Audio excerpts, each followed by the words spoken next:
Le bonjour, que la paix du Seigneur soit sur vous, sur vos familles, la bénédiction de vos ancêtres et que tout ce que vous fassiez dans la vie marche. Vous connaissez déjà, c'est Miss Book 237 et on se fait le plaisir, n'est-ce pas, de dire comme ça merci à la cliente qui nous a fait l'honneur de nous amener aujourd'hui du côté de Douala.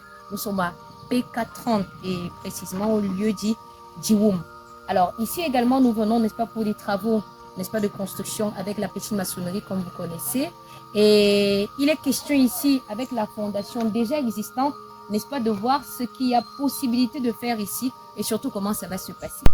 Donc, a priori, ici, on devra tout d'abord nettoyer pour avoir une prise évidente de ce qui avait été déjà là au niveau de la fondation, refaire un dessin croquis pour avoir la 2D et voir généralement aussi si au niveau pratiquement de tout ce qui avait été fait entre les sections, on n'a pas eu, n'est-ce pas, des éléments subpilotis, si c'est le cas, comment est-ce qu'on devrait faire? Encore, si ça n'a pas été le cas, quelles sont les appréciations? 237. Alors, pour des arbres à l'intérieur et tout, on devra forcément les déloger. Et comme on dit souvent, ça, ce sont des conseils et des consignes qui peuvent aider.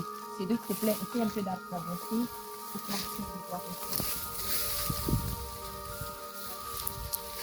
Donc, voilà. Cet arbre, en principe, qui se retrouve, n'est-ce pas, dans le terreau, dans la fondation, comme les autres éléments aussi, il doit disparaître, il doit partir. Et ceci, comme on dit, c'est un conseil qui peut aider. Donc là, il faut forcément tuer cet arbre, que ce soit des racines jusqu'à l'arbre en lui-même que vous verrez.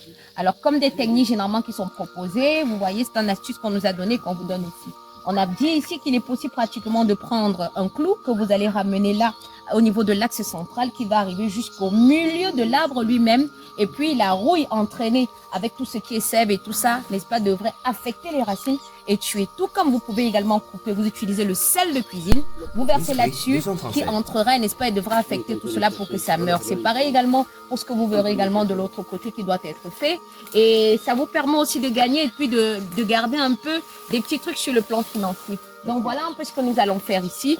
Et après ça, nous devons, n'est-ce pas, revenir pour la fabrication des blocs. Donc, on va voir de l'autre côté un peu ce qu'il faudra faire. Comment est-ce qu'on va venir ici? Et naturellement, sur le site ici, on ne va pas prendre la terre sur le site du client. Mais il y a une carrière pas loin où nous allons pratiquement faire ce prélèvement.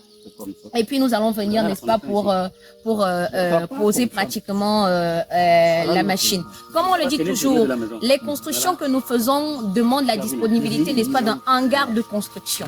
Et, d'un hangar de stockage. Le hangar de stockage également permet naturellement de préserver la terre contre les intempéries et aussi éventuellement de faire un tamisage si nécessaire.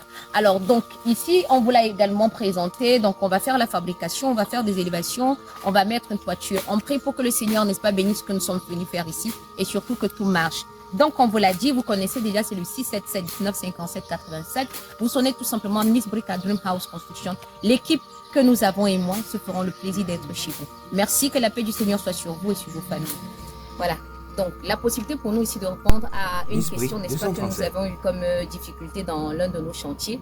C'est-à-dire que nous avons eu des clients qui demandaient, n'est-ce pas, à ne voir aucune fibre dans leur terre prise, n'est-ce pas, pour le terrassement. Donc, ce que nous avons bien voulu dire, c'est que cela ne dépend pas de nous, mais de ce que la nature a bien fait à cet endroit-là. Et vous verrez, comme je dis souvent, voyez, il y a des fibres partout. Miss Brie 237. Parce que les arbres et tout ça là derrière, la végétation qui a été mise, n'a pas été mise par vous, n'a pas été mise par nous, mais par le bon Dieu. Donc voilà, vous verrez ici, à l'intérieur, vous avez des fibres. Voilà des fibres. Voilà des fibres ici. Voilà. Et ça, on a une colline qui est pratiquement à une portée très grande. Donc je pense qu'à partir de ça, vous pouvez également voir et vous dire que parfois ce sont des questions que des personnes nous posent, alors des difficultés qui ne dépendent pas de nous. Vous regardez également de l'autre côté, vous verrez, il y a des fibres là partout. Et nous sommes après la première couche de terre, nous sommes à pratiquement plus d'1 ou 2 mètres. 8 mètres. 8 mètres même et plus et tout ça là. Donc vous voyez que parfois quand on nous dit trouver une terre derrière le terrassement que vous avez eu qui n'a pas de fibres, vraiment c'est pas possible. On essaye tant bien que mal de vous l'expliquer et vous dire également que quand on est dans la saison de pluie, il n'est pas évident de faire un tamisage. Le cas contraire, mettez un hangar, c'est pourquoi derrière, vous verrez, on vous dit toujours, il faut un hangar, justement, pour, n'est-ce pas, la fabrication, et derrière lequel on fera un stockage, et la terre sera humide. Que ce soit même le sable, en cette période-là, elle sera humide. Merci bien, bonne journée à vous et vivement que ceci aide également plus d'un qui ont eu ces difficultés-là comme nous et qui sont en train de la résoudre. Merci.